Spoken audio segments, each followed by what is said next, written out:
Alright, so quick video helping you practice weapon dexterity. Um, cool. So, firstly, what is dexterity? Dexterity is basically the ability to stop or change direction whenever you want.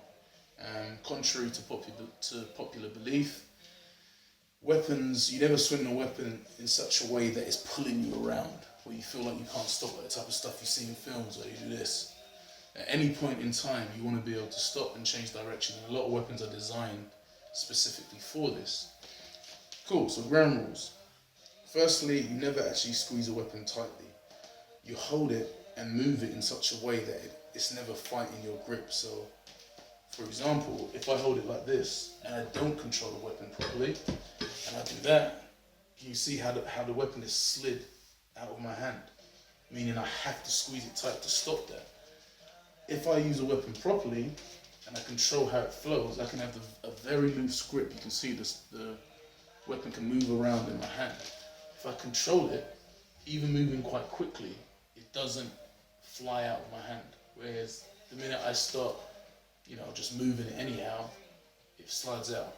The other reason for this is if I was to hit something that was very solid, I'd get a lot of vibration going back through my hand if I was holding it tightly. And you can imagine over years that would destroy your joints. And if that thing was to, vibrate so hard that it caused you to lose grip, the weapon could actually fly out of your hand. So, yeah. Second rule, your wrist. When you are wielding the weapon, you never want to bend your wrist too much. Well, not at this stage at least. The wrist is strongest when everything is nice and lined up. The minute you start bending it too much, if someone was to hit it, you break your own wrist, or they break your wrist even. Also, you see people doing this type of thing quite a lot, where they let go of it and let it swing around their thumb. That's fine for demonstrating, and you might even see me do it sometimes by mistake. But in reality, if at any point your hand lets go of your weapon by that much, all someone has to do is tap it slightly and it's coming out. Lastly, the middle joint on your fingers needs to line up with the edge that you're hitting with. And this is for a control reason as well. So I'll get my sword 1 second. So if you look at this, so this is the edge of the blade. Yep. If I was to hold it in such a way that my fingers are right through to the other side of the guard, if I wanted to change the angle of the blade slightly to cut, I physically have to turn my entire wrist. And it doesn't seem like a lot, but when in full flow, that can be quite a wasted movement, especially if the weapon is heavy. Whereas if I hold it so the middle knuckle on my fingers is lining up with the edge, just by opening and closing my hand, I'm able to get a huge range of movement. And this is priceless when you're moving quite fast.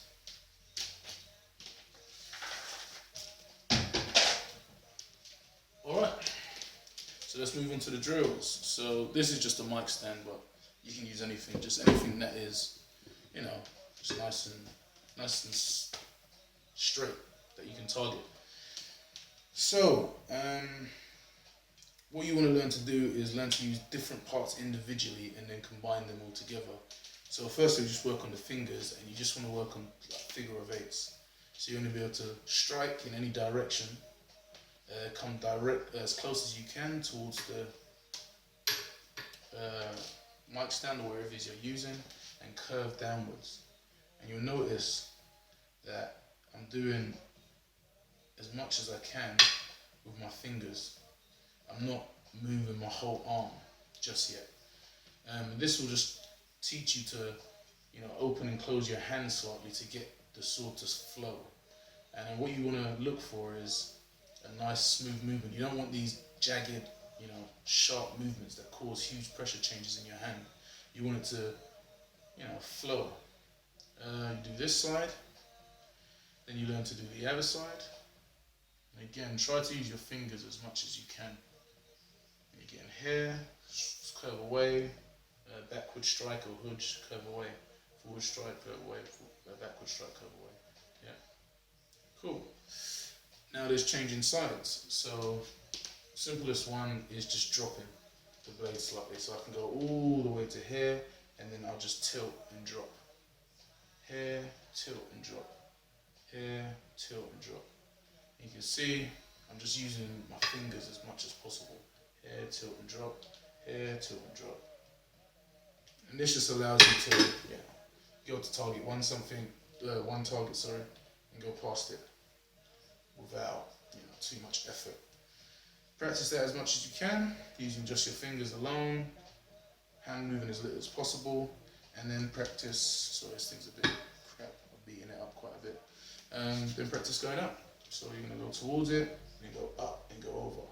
This one is like one of the most useful practices because it really allows you to feel the flow of the weapon. Yeah. So right now, just do it with my fingers. Sorry, my bad. So just going here, going up and over. And again, you don't want to feel huge pressure changes in your hand. You don't want it to like do start, stop, start, stop. You just want it to try and maintain a consistent speed when you're going. Yeah, so that's your basics.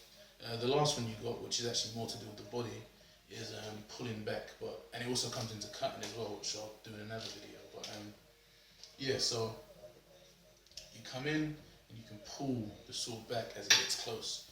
Here, pull back. It'll teach you how to draw as well. So I'm going here.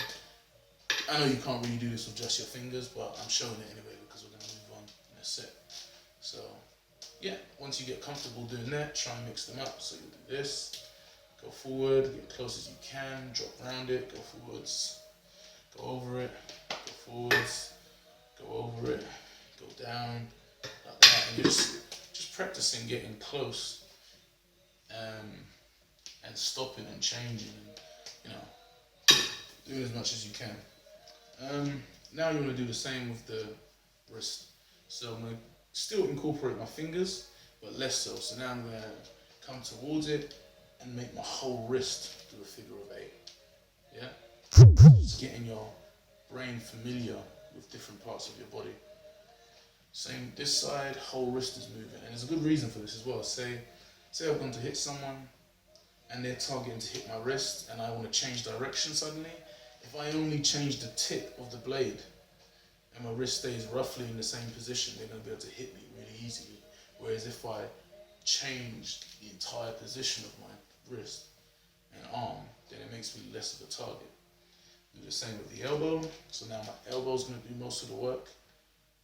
And by most of the work, I mean my hand, my wrist, and fingers are still doing stuff, but I'm physically going to force my elbow to move in big circular positions, circular motions, And again, it's just getting accustomed to your body, learning to use it more in its entirety. Another benefit of it as well is that generally the closer you get to the body, the quicker your movements are. If you imagine if I'm only concentrating on this tip and I go here to here, it takes, however amount of time. If I move the hand at the same time, the tip is now moving faster because it's that speed plus the speed of my hand. Then if I move the elbow, the hand and the tip, getting faster. Then I move the body and it's getting faster. So lastly, the body. And what you're going to do is you're going to practice this in different styles. So the bird will be out here, and I'm just trying to keep the position between my elbow and the shoulder the same. So I'm not going to drop my arm anymore. So I'm going to be going like this, going towards it, and now my body is physically doing all the work. And my hand and wrist and elbow are just handling the minor motions, Important thing, if I'm standing here and I drop my hand, can you see how suddenly I've made my part of my head and my throat really available?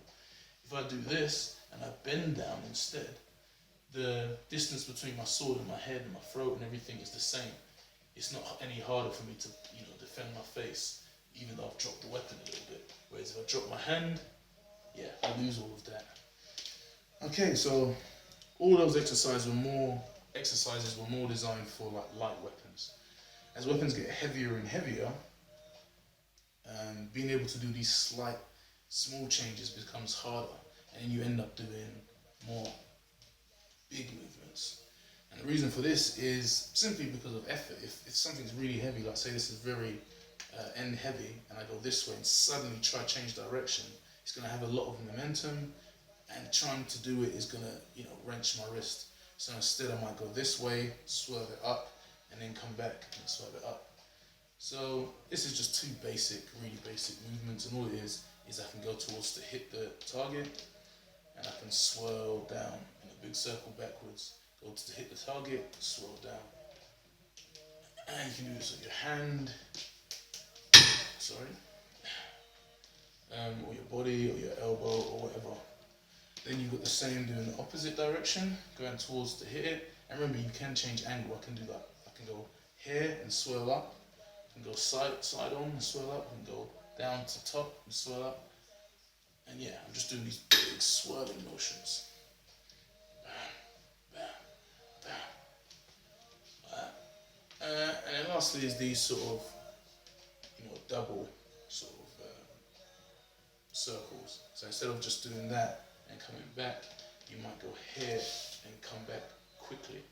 And all that is you want to try and, this might be hard to show on the camera, but you want to try and get the blade parallel to your arm when it's coming up, and then bring it up. If I do this and bring it to side on, it's a big direction change, because imagine the momentum is going backwards. I want to keep it going backwards, so whatever position my arm was in, I'm going to try and swirl it in that trajectory, rather than going here, taking it sideways, and swirling it this way. You can do that though, as you get better, and as you feel more accustomed to the weapon, but for practice, it's very easy to just say, where's my arm? Try and swirl it parallel to my arm. Yep. Boom, boom, boom, boom. Then there's the backwards ones. Again, my arm's like that position. I'm going to swirl it parallel to my arm. Here, go up, parallel to my arm, go up, up. And yeah, that's your basic sword drills. I'll try to do another video showing draw cuts, and yeah, I'll send that when it's done.